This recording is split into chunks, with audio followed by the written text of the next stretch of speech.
ምንድነው? በጣም የሚያስፈራው እኮ። ምነው እኮ ፈራሽ እንዴ? ዞር በልልኝ ወደዛ። ምን እየሆንክ ነው? አሁን መስራት ይጀምሩ። ልቀቀኝ፣ ልቀቀኝ።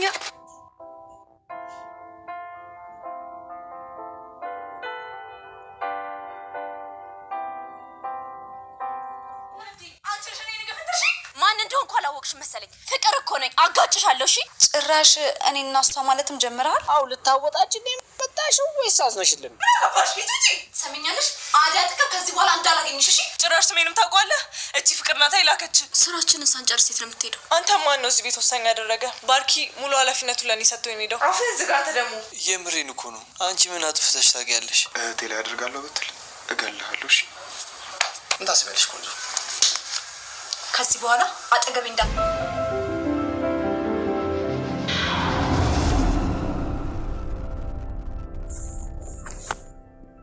ሰላም እንዴት ናችሁ? ዛሬም እንደተለመደው በአዲስ ቪዲዮ መጥተናል ማለት ነው። የዛሬው በጣም ለየት ይላል። ቀዝቃዛው ጦርነት ብየዋለሁ፣ የአደይን ድራማ ማለት ነው። እናንተም እንደኔ በጣም እንደምትወዱት እርግጠኛ ነኝ፣ ተመልካቾቻቸው ማለት ነው። እኔ በጣም ነው የምወደው እና የዛሬው በጣም በሚገርም ሁኔታ ያቀደው ነገር ተሳክቶለታል። ነገር ግን ምላሹን ደግሞ እንዴት እንደሚቀበለው ሲያቃል ማለት ነው። ይሄና ኦል የሚባልና ፍቅር የሚባሉ ፍቅር በቃ ለደፍ ብላ የማታደርገው ነገር የለም። ተንኮል ሙሉ ሰውነቷ ተንኮል ነው በሉት። በቃ እንዴት ብዬ ልበላችሁ? ከዚህ ቀደም ሰራይ በምህረት ታለፈች። አሁን ደግሞ ይባስ ብላ ናኦልን ቤት አንጥታ በሆነ ፋይል እያስፈራራች እሷ እንዳደርስ የፈለገችው አደይ ላይ ነበረ፣ አደይና ሊሊ ላይ ነበረ። ነገር ግን እነሱ በጥፊ ሲጠጋቸው በጥፊ ነው በቃ የሚላክኩበት። እንዲያናግሩት አይፈልጉም፣ ወይንም ደግሞ ጥሩ ነገር እንዲያናግሩት እንዲናገራቸው አይፈልጉም። ከሱ ጋር መሆን አይፈልጉም። ነገር ግን መኝቷ ገብቶ ነበር፣ አደይ ክፍል ማለት ነው። አደይ ክላስ ገብቶ የለበሰችውን ብርድ ልብስ ወደ ታች አወርዶት ነበር። ይህን የመሰለ ገላ እንዴት ነው አንድ ክላስ ውስጥ የምተኛው? ቆይ እንዴት ነው ነገሩ? እያለ እያሰላሰለ እያወራ እያለ የሰው ኮቴ ሰማና ወጣ። ሲወጣ ዴቭ ነበረ። ዴቭ ገባና ደግሞ የኔ ምስጌን ብሎ አልብሷት ተመልሶ ወጣ ማለት ነው። እንዴት ይህን የመሰለች ይችን የመሰለች ኮረዳ ተኝታ እንዴት ግንባሯን ብቻ ስሞ ይወጣል እንዴ ብሎ ተነስቶ ፈርቶ ወጣ ማለት ነው። ነገር ግን አስፈራርቶታል ዴቭ። እህቴን አንድ ነገር አደርጋለሁ ብለህ ወይም ደግሞ አስከፋታለሁ ብለህ ከእህቴ ስር ብትርቅ ይሻልሃል፣ እኔ አልለቅህም ብሎ ሹክ ብሎት ነበረ። ነገር ግን ያ አልሰራም። ደፍሮት እንግዲህ እህቱን ይዟት ሄዷል። ያው እንዳያችሁት ከሆነ እሱ አሁን ምንም ሰው ያላየው መስሎታል። ምንም ሰው የተከተለውም አልመሰለውም። ነገር ግን ቤዛ ተከትለዋል። እንግዲህ ቤዛ ታድናታለች ብዬ ተስፋለኝ ማለት ነው። ያው ተንኮል ካላደረባት ወይንም ደግሞ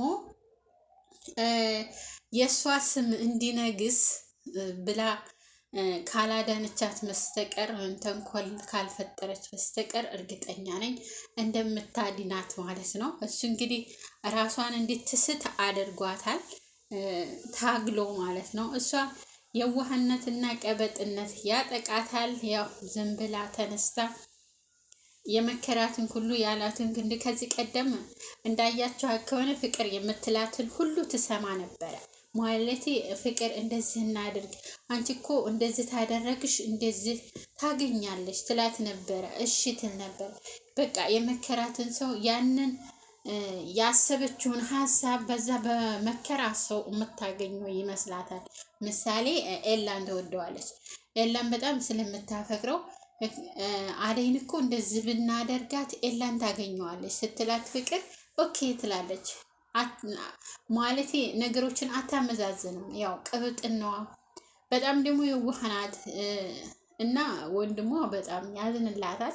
ያው ወንድሟ እንበለው ዴቭን ማለት ነው። በጣም ነው የሚያዝንላት።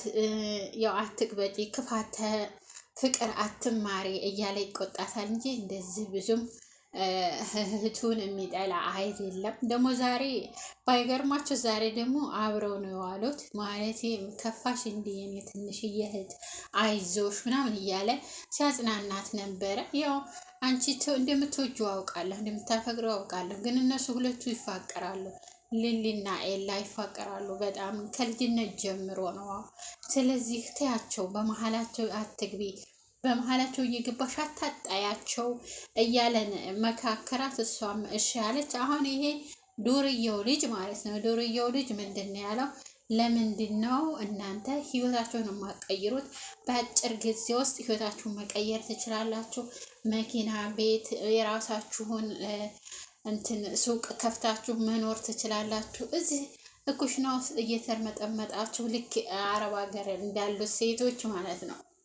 እናንተ ከመዳም ጋር ይሄ የተያያዘ ነው። እውነት እንዴት መሰላቸው?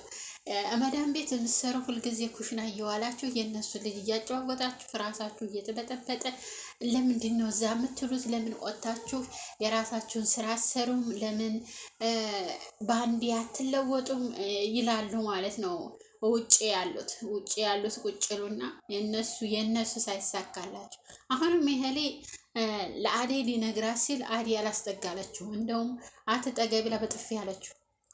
ለሊሊ ሊነግራት ሲል ሊሊ እኔ ቆንጆ ይህ ምን እያለ ሲጠጋ ያንተ ቆንጆ አይደለሁም፣ ምን ፈልገህ ነው? ቀጥታ ግባ ወደ ነገሩ ነው ያለችው ማለት ነው።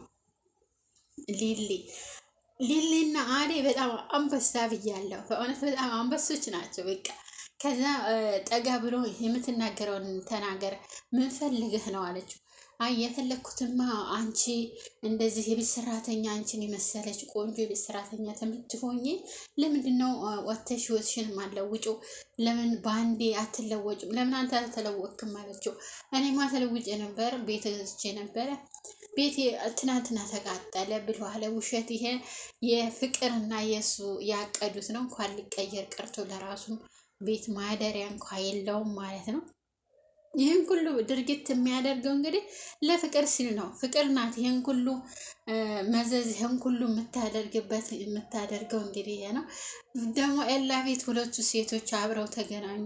አረ ምንድነው እኔ ምን አለኝ አሁን ሴቶቹ ሊያብዱ ነው እንዴ በእኔ እያለ ደግሞ ኤላ ይስቃል ማለት ነው። ኤላ በጣም ያሳቀኝ አነጋገሩ። ሶስት ሴቶች ሊባሉበት ነው ማለት ነው። ለነገሩ ታፈቅረዋለች እቺ። ያው አጋጣሚውን እያጣች ነው። አጋጣሚ ታገኘች እርግጠኛ ነኝ ታለያያቸዋለች ማለት ነው። ቤዛውን ሊዱን ታላነቻት ለኔ አንበሴ ነው ምላት ማለት ነው።